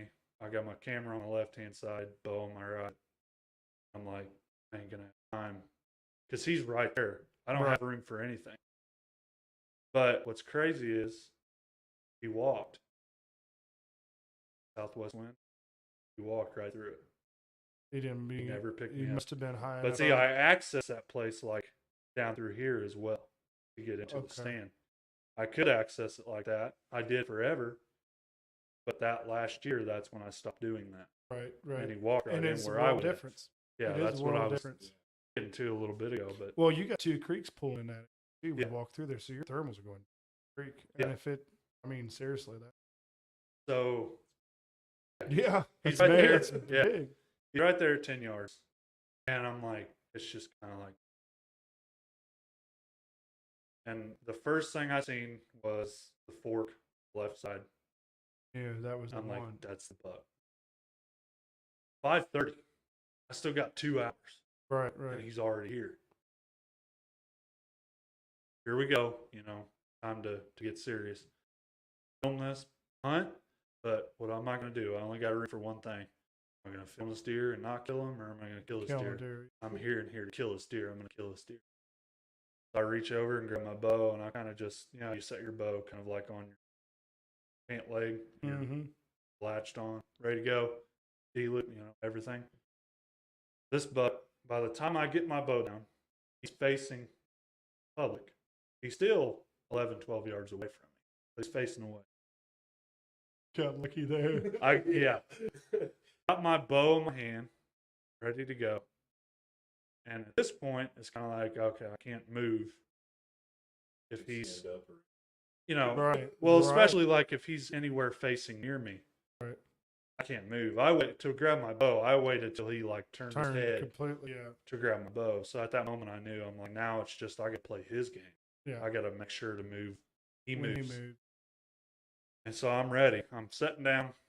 Never shoot sitting down. I need to more. Dude, that's something that I practiced last year on a milk crate. Yeah. Like So literally just a regular old milk crate. Sit in it because your knees are a little bit higher. It actually makes it a little bit harder to shoot it that way. But when you're in that stand, you're shooting off a milk crate. You get another 4 or 5 inches of clearance off of your knee. Yeah. But so, 100%. So I'm sitting down. Release latched on my D-loop. Ready to rock and roll. About the time I hear another sand rock kick over the creek, I look down and it's a doe. And they're all. It's kind of amazing that like these does and bucks, when it's like there's something weird about creeks too. Yeah. Like it's just they feel safe. Or, Yeah. I don't know. There's just an element of extra there. Yeah. I don't know if it's just that they can get down in it quick, kind of get out of sight if they a little bit less hard. You know what I mean in those areas. But yeah, creeks. That's where you're showing me is where I probably stand. Is all I'm saying. Like I would have probably been right where you're at. So here comes another doe within 15. A couple minutes goes by. He's still standing facing away from me. He hasn't gave me an opportunity to move yet. Obviously, facing away from me. Basically, all I'm waiting for at this moment is for him to start turning. Right. I got a clear lane, 20 yards wide. I'm game. I'm ready to go.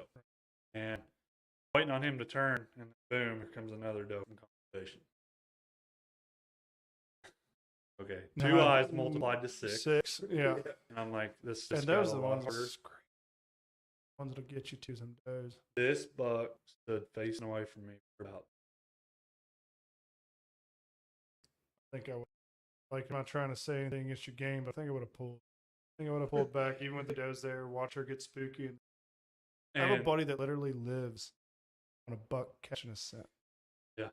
Like, he hunts specifically for a buck to catch his stops, and he's shot lane. He waits for him to hit his scent. When they hit his scent, they stop, and he's already smacking them. Crazy. That is, it's something I've never even heard of their thought process of doing. He kills big deer, 140s, 150s. That's saying something. Oh, yeah. I mean, and he'll sit there and smoke a cigarette while doing it. Yeah. But makes it even, like, it just shows about that scent control, man, holding the wind. So these does, they kind of just mosey on off. They didn't stay there long. And they got kind of out in front of me up here. Start turning. Okay, so I draw back, anchor, and he's standing completely broadside. I think it was like 13 yards exact. And I just send it, dude. Just send it. Killer. Yes. But no, I anchor in on him. What was that feeling like, though? Like, with everything that goes on with that buck, and like just connecting, having that moment that's the one you wanted. That's the buck that you went after. Yeah, I released the arrow, just sounded like arrow hitting a watermelon. Yeah, just boom. And I see, he does the mule kick. Amazing. That really is like the best part of, And I see, as he takes off, I see a dark spot. Oh man, it looks far back. Here, runs up the hill a little ways. And he's 30 yards from me at this time, still on us. And he stands there, facing away from me. About that time, he just gets bow-legged. I'm like, oh, he's going to crash right there. Nope. He stands there like that for maybe a minute. He gets his legs back underneath him. He walks to conservation fence, jumps the fence. That would have hurt my soul a little bit. And he walks behind no. a gigantic briar bush that I cannot see anything past. Did you just never bed down? see it again? And I'm like, what just happened? Yeah. Like, and every bow hunter runs through the emotions of, you feel like you're confident, but at the same time, you're like, no, I screwed that up, man. What was I thinking? I did it last year. I'm telling you, that deer I shot. And it hurt. Yeah. Oh, it hurt. So I'm like, okay. But at the same time, I'm like all jacked up. I'm yeah. like, at the same time, I'm like, you're like, no, I think I doubled on this deer, dude. Like, I got a really good feeling. It looked a little far back, but liver at worst. Yeah. It's not too far back. So I get on the phone with my dad. I said, he's the first guy I call. Oh, yeah. And I get on the phone with him. I say, I just shot 7. He's like, no kidding. I'm like, no. I don't know if he's dead, but he went on to conservation. The last I said, okay, well, let me know what you decide to do. Did you back out? I'm going to back out, right. Obviously. I get on the phone with Shelby and I FaceTime her, and I'm all jacked up. I'm like, I just shot the buck I came in here after. Holy cow. And after I get off the phone with everybody, and you know how deer hunting is when you get a buck, you'll come in and shoot him. It's all a fast process. Sometimes it happens fast. Other times 100%. 90% of the time, for me anyways, it happens fast and it's done. So I get off the phone with these, dad, and I just kind of sat there. At that moment, the woods was just very quiet. That's like, and that is a weird feeling, but I know what you mean. Like, I'm we're sitting there, like, clicked. Came in. Kill that deer for Devin. Yeah. Like, getting me right.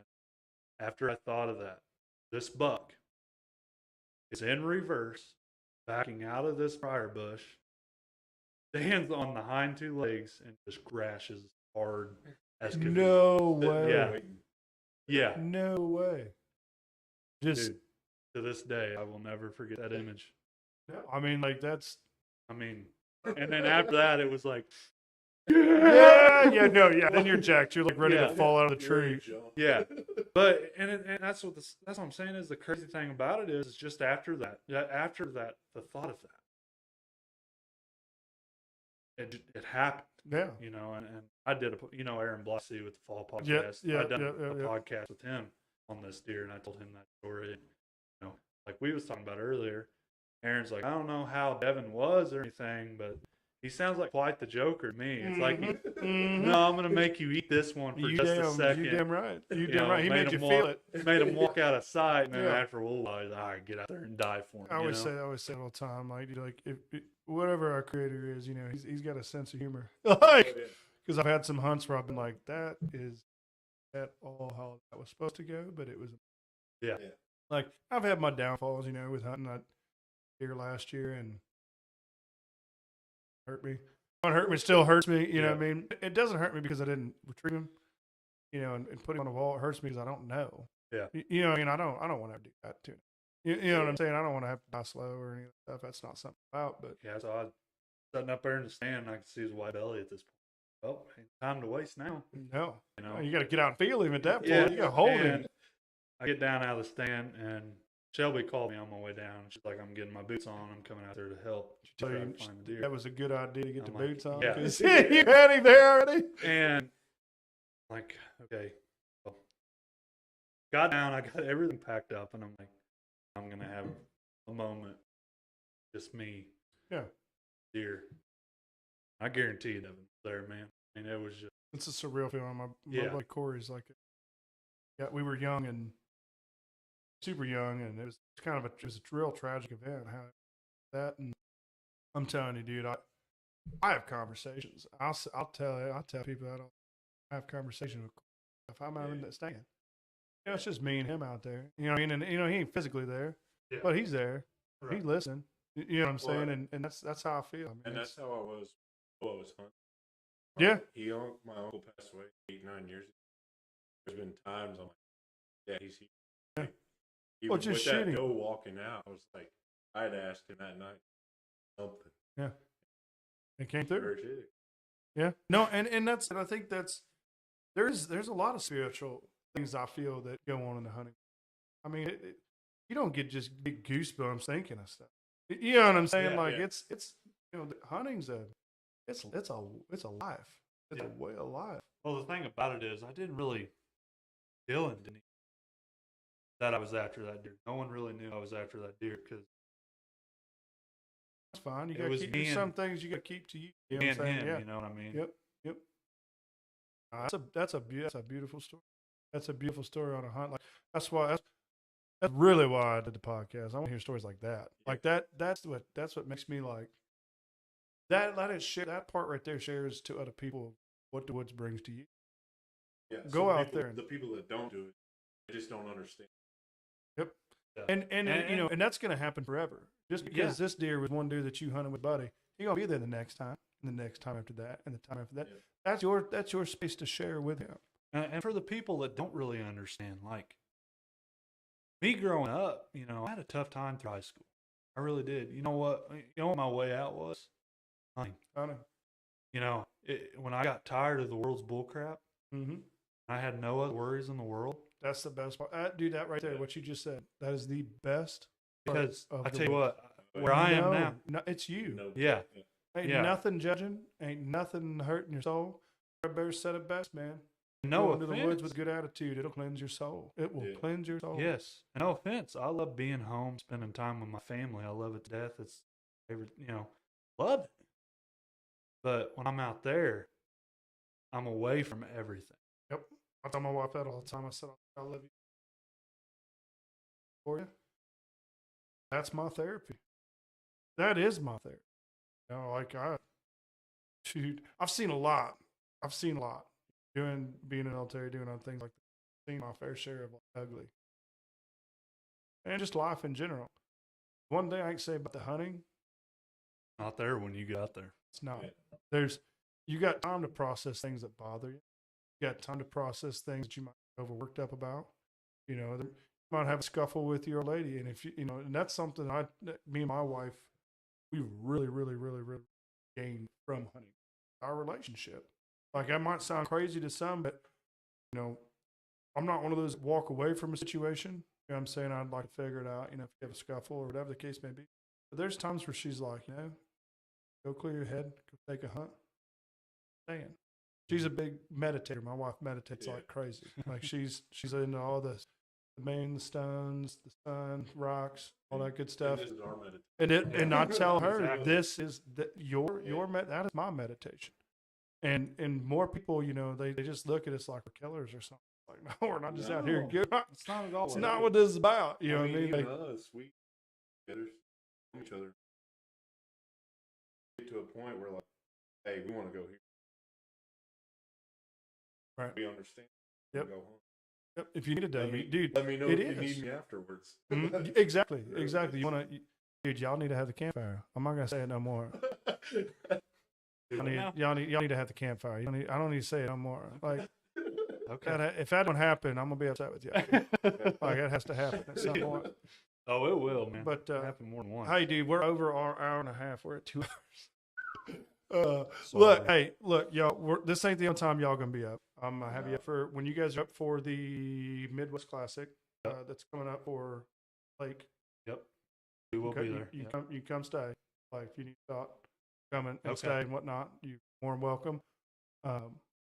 Like I said, I have we got plenty of room here. We'll figure it out what we're gonna do. 100%. But yes, and then scouting wise, get a hold of me for scouting because we're gonna be doing some lake scout meetings. Okay. So if you want to find some pinch points, places like that, we need to coordinate early. I actually talked with Dalton Wood earlier 2 days ago about him coming up and doing scout too. Actually talk to that. I talked to that guy. No, I do. Just kidding. We love you, Dalton. We love you. You know what's so funny? Like about it's funny as hell about Dalton is we were sitting there and I keep telling him. I said, man, his product, dude. I've tried a lot. Yeah. I've tried a lot, and I do mean a lot of minerals. Dude, quit screwing around, Dalton. I'm calling you out, boy. Like, quit. Get after it. Logistics, all of it. Like, all of it. I told him, you know, like, got a dynamite product. And he's got I mean, it takes a lot. And, you know, he's doing a regular job, doing other stuff too, which makes it rough to try to do that. You know, it's just like this. It's just like this. And dude, I'm telling you though, like his stuff is the truth. Like I've never had deer react like they do to him. I don't push products. I don't believe. I don't either. And- Like, you know me, I don't. That's one thing I'm not about with that. If there is any mineral company I believe in it. Yep, 100%. I mean, 100%. I'm serious. And the best thing about it is he don't just have minerals. No, He has no. other stuff that works too. I'm trying to get him on some doe sensitive stuff for like March and trying to get a line out or something like that, you know, where he can focus on doe health during, you know, that season when they're breeding and everything. And then post breeding, I think is probably something that we don't talk about. And so that's something that I'm trying to get him to look more into, but I know he's got his hands full. Right. But I've got other guys that are kind of want to do that same type thing. So eventually I'd like to work with him, you know, and stuff and do something like that with him. You know, great dude. Like I got nothing bad to say about him, you know, like and he knows how to push his business, man. Dude, I'm telling you, logistics are the hardest part about what he's doing. And we've sat down, we've talked about it, you know, and that's something, if he could get to that point, I'm telling you, you're going to see that stuff everywhere. You're going to see it everywhere, dude. You're going to see it everywhere. And it's putting your time in and earning your stripes, man. It's earning your stuff. But anyway, I don't mean to cut everything short. We're going to have you guys up again, Midwest Classic. I'm sure we'll do a campfire one because I'm going to hold you. We're going to do it. We're going to do it. And like I said, you guys should do it. Yes, I would love to come up. I'd love to come, down, I guess, down. I'd love to come down anytime, man, for sure. I'll make some time. We'll do some hunts maybe down there, do some public land, do something together, video. I'm going to run a couple ads real quick. One's for our Ridge Ghost stuff, which I'm not sure if you guys can hear something. One needs to be nice. I think some pots and pans just fell in my kitchen. Must be my wife's cooking, y'all. Like I'm just. But anyway, I'm gonna run a few ads and you guys enjoy.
Anyway, thanks for tuning in, guys. If you have checked them out, go ahead. Do you have any other things you guys like to say as far as your links? Anything about the show that you guys kind of hone in on and that you want as far as people to kind of key in on? How to even direct what platforms you guys are on? Oh well, we're first of all Ultimate Whitetail Bowhunter Podcast. We're on Apple Podcasts, Spotify. We're on them all. On them all. Okay. So yeah, he's further than me even. I'm not even on those yet, and I just bet, dude, I'm so busy. Like I'm trying to keep up, and I'm feeling, I'm blessed. I'm blessed to be able to do this for a living and every day, just kind of be able to hang out with you guys and do this stuff. But it is a grind, for and sure. It's stay at it. Find us on Facebook as well at Ultimate Whitetail Bowhunter Podcast. Yeah, I'll drop some links too. Yeah, I'll drop some links for you guys. YouTube as well. So. Okay. All right, guys. I think we're gonna get out of here. We're gonna go eat some food. You guys are gonna be jealous because I've been smoking stuff for. We're gonna go eat brisket and I made mac and cheese and whatever else we got out there because we heard pots and pans, y'all. Like we know something else is cooking out there. But anyway, thanks for tuning in, y'all, and check these guys out and check us out.